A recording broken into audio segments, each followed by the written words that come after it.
ఇది ఉత్త నీళ్ళే తీసుకొస్తారా, దీన్ని వ్యాపార కేంద్రంగా చేస్తారా? వారేమో ప్రశ్న అడిగారు. కొంతమంది ఏమో రేవంత్ రెడ్డి రియల్ ఎస్టేట్ బ్రోకర్గా మారాడు, రేవంత్ రెడ్డి రియల్ ఎస్టేట్ చేస్తాడని.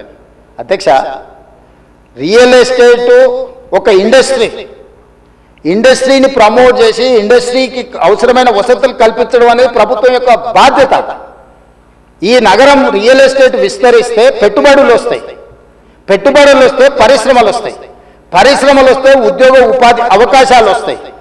ఈరోజు ఎకానమీని మనం పెంచుకోవాలంటే, ఆర్థిక వ్యవస్థ బలోపేతం కావాలంటే, ఆ రోజు కూడా ఇట్లనే మాట్లాడిన డాక్టర్ వైఎస్ రాజశేఖర రెడ్డి గారు, అంతకంటే ముందు నేదురుమల్లి జనార్దన్ రెడ్డి గారు హైటెక్ సిటీకి మొట్టమొదటిసారి ఫౌండేషన్ స్టోన్ వేసినప్పుడు పి జనార్దన్ రెడ్డి గారు పట్టుబట్టి మొట్టమొదట ఫౌండేషన్ స్టోన్ హైటెక్ సిటీకి పడ్డది. పి జనార్దన్ రెడ్డి గారు ఎమ్మెల్యేగా ఉన్నప్పుడు, నేదురుమల్లి జనార్దన్ రెడ్డి ముఖ్యమంత్రి ఉన్నప్పుడు పివి నరసింహారావు గారు వచ్చి మొదట హైటెక్ సిటీకి శిలాఫలకం వేసింది వాళ్ళు. తర్వాత ఆగిపోయింది.